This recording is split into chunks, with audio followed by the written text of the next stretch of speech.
The story was already the stuff of a Hollywood thriller. A traveling college student disappears from a derelict hotel with a sordid past.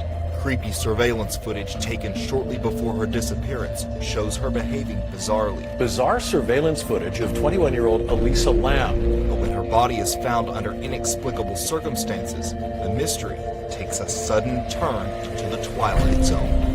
A grim discovery at a downtown LA hotel. Police found her body in a hotel water tank. There are things that do just really seem odd. It's just very strange. From a horror flick with an eerily similar plotline to a tuberculosis outbreak and advanced government technology, prepare to cross the threshold into the unknown as we investigate the enigmatic case of Elisa Lam.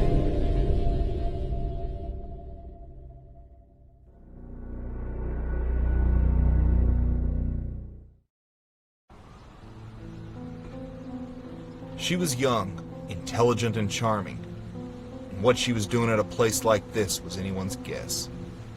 The Cecil had its day, sure, but that was 70-something years ago, and to say the place had seen better days would be an understatement.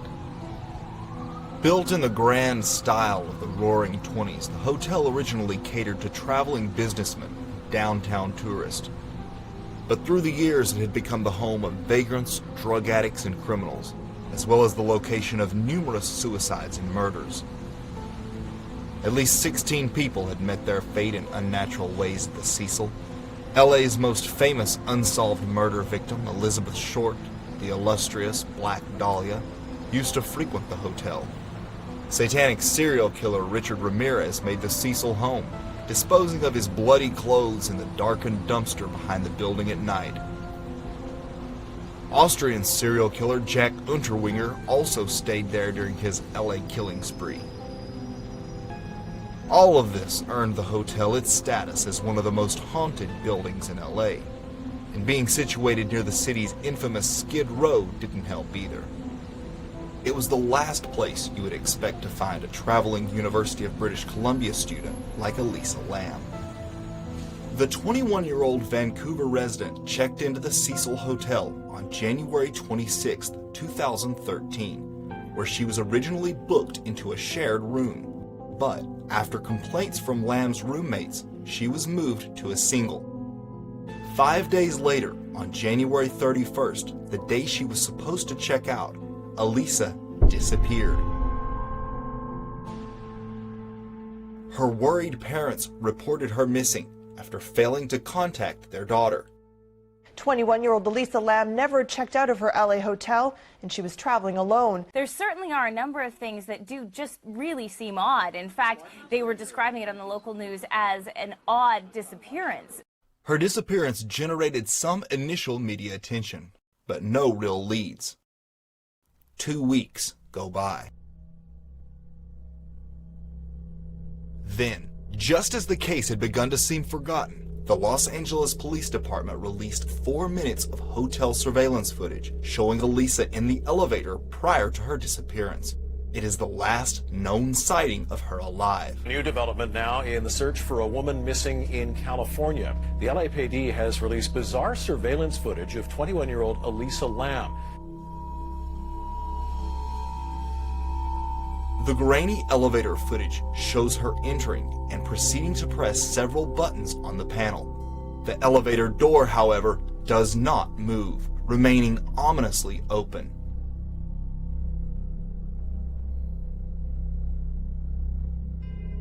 She thrusts her head out of the elevator door as if to catch someone outside, but there is no one visible.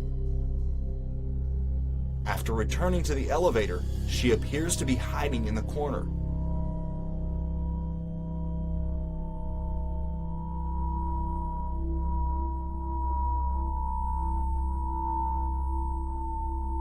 She then exits the elevator in a strange fashion and begins behaving unnaturally.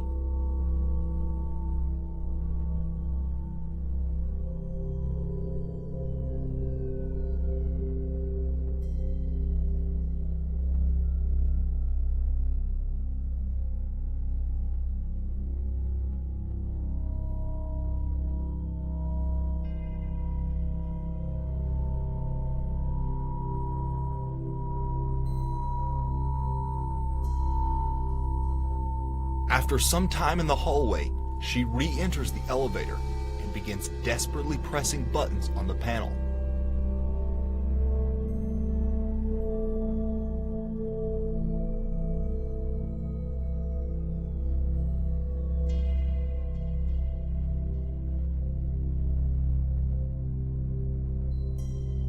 She again exits the elevator and begins feeling around in the air with her arms outstretched, as if interacting with some unseen being.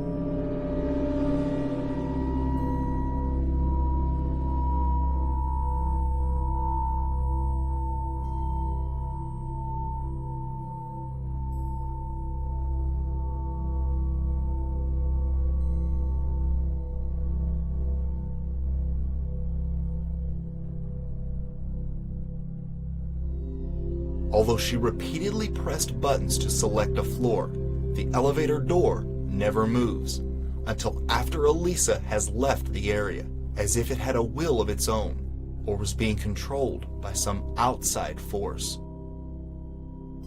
What provoked her bizarre behavior? Was she drugged, manic, possessed? Theories ranged from the mundane to the paranormal. Some researchers who analyzed the video came to the conclusion that it had been manipulated. They believe parts were removed and/or slowed down. They based this conclusion on an apparent jump in the timestamp of the video. The LAPD denies that the footage was edited. If the tape was edited before being shown to the public, why? Others queried why the LAPD released the tape in the first place. At the time of its release, Elisa was still a missing person, one of the many in Los Angeles, and the footage did little to help identify her to the public. Furthermore, why is this strange elevator tape the only video we have of Elisa? It isn't the only footage of Elisa in the hotel that day. Here, the mystery deepens. According to the LAPD, a camera in the lobby captured Elisa meeting with two men who gave her a box. No further details about the encounter were ever disclosed, and the security footage was never released to the public. Who were the men, and what were the contents of the mysterious box? Why did the police not follow up on this lead? As the unanswered questions continued to pile up, the creepy CCTV footage went viral online, and international reporters descended on LA to cover the strange case. Bloggers, journalists, and armchair investigators all had their own theories as to what might have happened to Miss Lam, but none of them could predict what was coming next.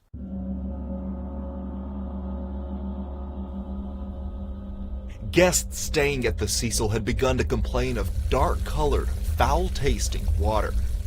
Finally, a maintenance worker, Santiago Lopez, was sent to the roof to check the water tanks on the top of the building. After opening a locked door on the 15th floor and triggering an alarm, he proceeded to use a ladder to climb up and open the locked tank. Lifting the heavy lid, he made a gruesome discovery. Inside was the naked body of Elisa Lam. Residents and guests of the Cecil had been bathing in and drinking the water for weeks. The body of the 21-year-old Elisa Lam was found in the water tank of a Skid Row hotel. And that's just raised even more questions. Rescue workers were forced to cut a hole in the side of the tank to retrieve her body. How she ended up there is still a mystery. How could Elisa have gained access to the rooftop in the first place? The entry to the roof is locked and has an alarm that alerts hotel security. Nevertheless, the LA coroners ruled Elisa's death an accidental drowning. No other person has been identified as being involved with her death. It stretches believability that a young Canadian tourist could accidentally end up dead inside a water tank at the top of an LA hotel. Investigators did a thorough search of the hotel, including the rooftop area, 3 weeks ago, and they used search dogs to do it. Also, the only way to the roof is through a locked and alarmed door that only employees have a key to. That, or you can use the fire escape. Reporters interviewing those at the Cecil discovered there had been flooding on the 4th floor shortly after Elisa went missing, And one resident claims to have heard an explosion coming from the rooftop that shook his room. At least one resident says he heard some kind of a loud noise or explosion coming from the rooftop area the day before the woman was reported missing. Forceful that I fell out of bed. All right? Then the following day, the water system was all plugged up. So what strange fate did the young college student meet? What are we to make of the bizarre elevator footage? What was in the mysterious box she was given on the day of her disappearance? And how did she end up inside the hotel water tank? From here, the story gets even more bizarre. Shortly after Elisa's body was recovered, a tuberculosis outbreak swept through the nearby Skid Row area. In response, the CDC dispatched a team of infectious disease specialists to Los Angeles to curtail the spread. One of the tests they administered was named, get this, the LAM ELISA test. The same name in reverse as our victim, Elisa Lam. The test's name is an acronym, and the test itself has been used for nearly a decade. There's no way the two could possibly have anything to do with one another, and yet somehow they coincided. A strange synchronicity? Maybe, but as we'll see, it's just one of the many that haunt this unnerving case. In 2002, when Elisa Lam was only 10 years old, a Japanese horror film named Dark Water was released to great success and remade in the US. The film eerily mirrors Elisa's strange case in so many ways it seems impossible. The movie centers around a missing girl who is later found inside the rooftop water tank of a dilapidated apartment building. In both the horror movie and real-life case of Elisa Lam, the decomposing body causes the building's water supply to become discolored and off-putting. Water from the tap, something the Cecil Hotel doesn't want you to see.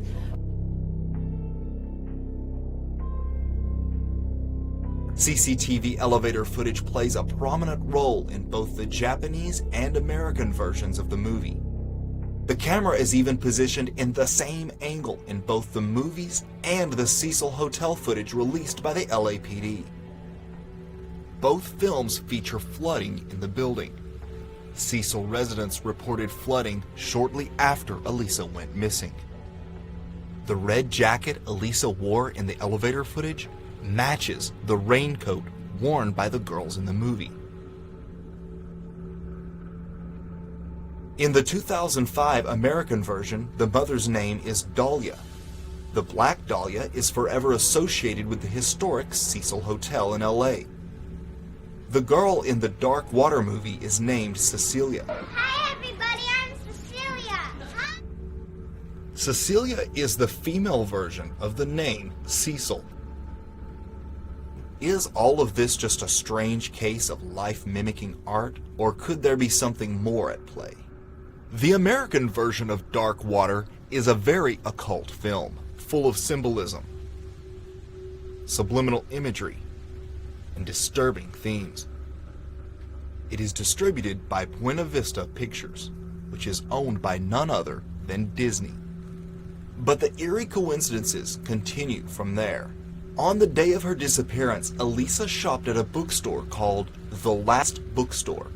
It was one of the final places she was seen alive. She was very outgoing, very lively, very friendly. Orphan is the manager of a bookstore around the corner from the hotel called The Last Bookstore, one of the last places Lam was seen by anyone. Talking about what book she was getting and whether or not what she was getting would be too heavy for her to carry around as she traveled or take home with her.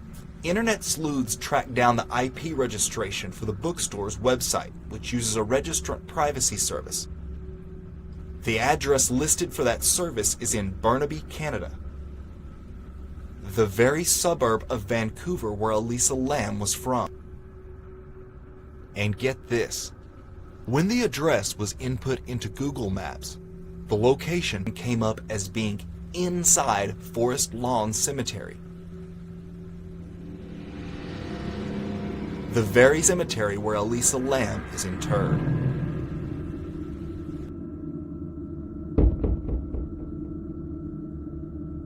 How could this possibly be? At this point, the eerie synchronicities engulf the case in ways that simply cannot be explained. When you add up all of the inexplicable circumstances and impossible coincidences surrounding this story, one can't help but get the persistent notion that whatever happened to Elisa was somehow planned and orchestrated.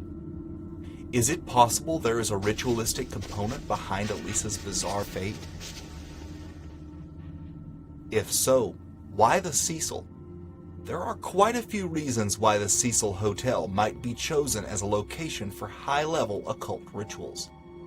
Satanists prefer a place with an abundance of dark energy. Aleister Crowley wrote concerning the best place to perform a ritual, saying, "The consideration for the proper place of such an operation gave rise to much mental labor.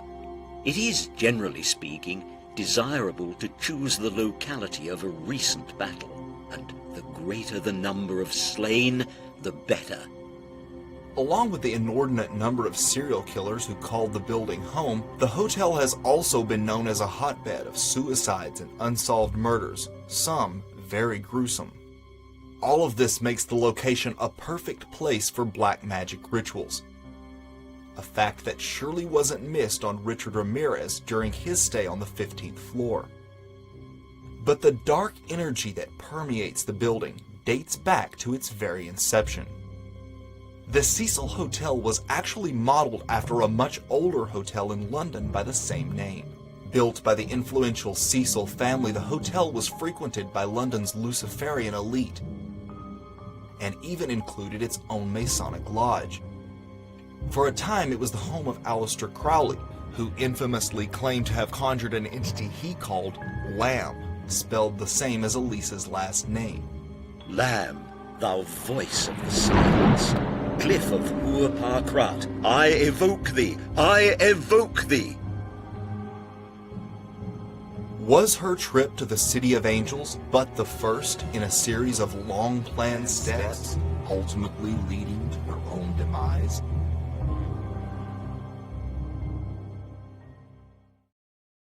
Have you ever wondered what goes into making one of these documentaries? Well, then you'll love my new behind-the-scenes feature, only available to Patreon supporters. In it, you will see every step of the process, from rough drafts of the script to recording and editing. So head on over to Patreon to become an insider now. But what are we to make of the haunting surveillance footage showing Elisa behaving bizarrely and seeming to interact with some unseen being in the final moments before her disappearance? The autopsy revealed no drugs in her system, which might account for such behavior. But researchers found an interesting clue among Elisa's social media posts. Prior to her trip to California, Elisa shared an article on Twitter about an advanced cloaking device being developed by military contractors. This invisibility cloak allowed the wearer to become totally invisible to others. Invisibility. The power has been sought after since time immemorial. 16th century Japanese initiates of the ancient art of ninjutsu developed legendary methods of camouflage that allowed them to infiltrate the most guarded fortresses undetected, earning them the nickname Stealth Warriors. Today, 21st century stealth technology allows modern warriors what ninjas could only dream of: literal invisibility. Enter the 2020 blockbuster Invisible Man,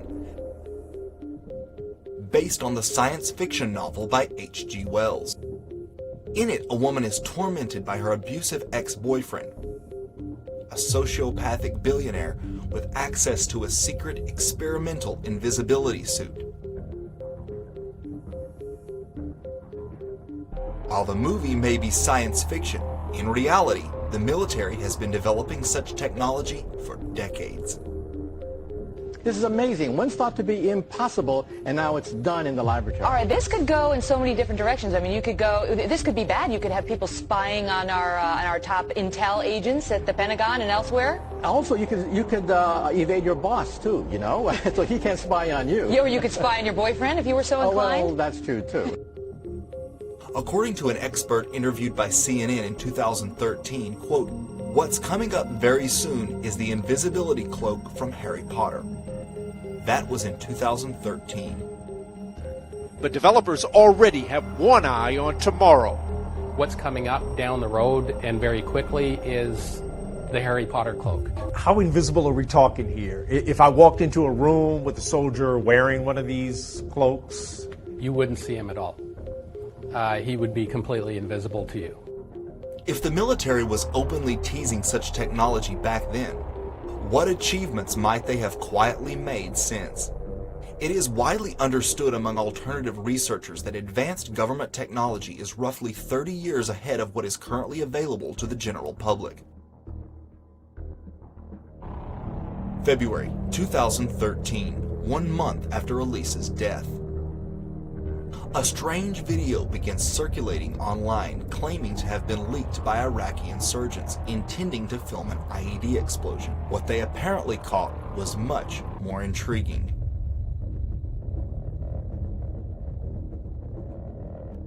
It depicts an American soldier who appears to be wearing a type of cloaking technology that transforms his appearance into that of a moving blur,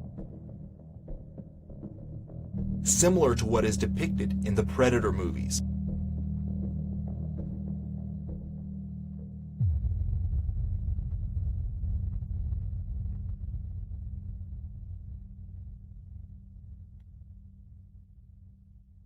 Is it possible that the invisible force Elisa appears to be interacting with on the mysterious elevator footage was someone wearing an invisibility suit? The idea may not be as far-fetched as it sounds.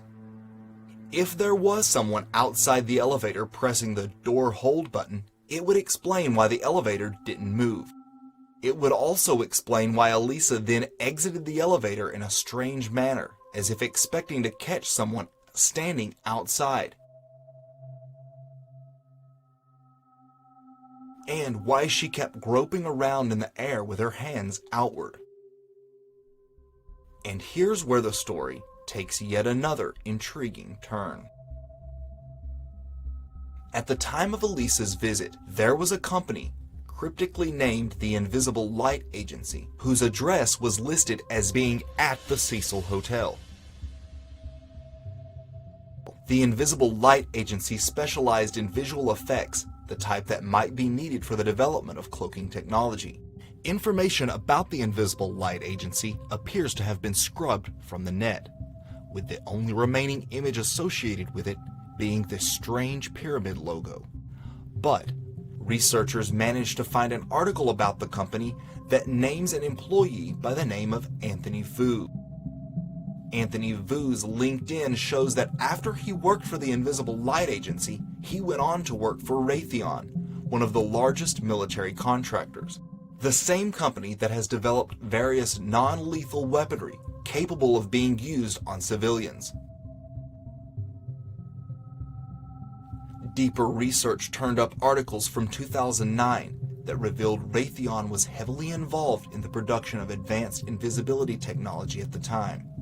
And a curious term kept showing up in the articles related to the development of such technology: visible light. Could this be the inspiration for the name of the Invisible Light Agency? But what would the Invisible Light Agency be doing at a place like the Cecil? Actually, the hotel would be the perfect place to experiment with invisibility technology. The place is rumored to be haunted, so reports of invisible forces would only add to the building's reputation, and anyone who insisted otherwise would simply be dismissed as one of the many drug users and transients who frequented the establishment.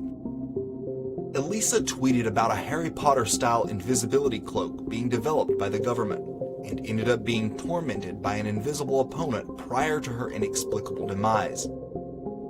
Is this just yet another coincidence? In many ways, it is an unsolved mystery tailor-made for the social media era, complete with a viral video and its own creepypasta fanfiction. But what really happened to Elisa Lam? What are we really seeing in the chilling elevator video? How did she get onto the roof and somehow into the opening of the water tank? What was in the mysterious box she was given just before her demise? After examining all of the bizarre elements, the haunting elevator footage, the impossible number of coincidences, and unexplainable events, we are left with no real answers. The truth is, I probably never know what happened. All we know for certain is that 21-year-old Elisa Lam checked into the ill-fated Cecil Hotel, later disappeared, and was eventually found inside the rooftop water tank. The rest belongs to the realm of shadows, somewhere between our reality and that of nightmares.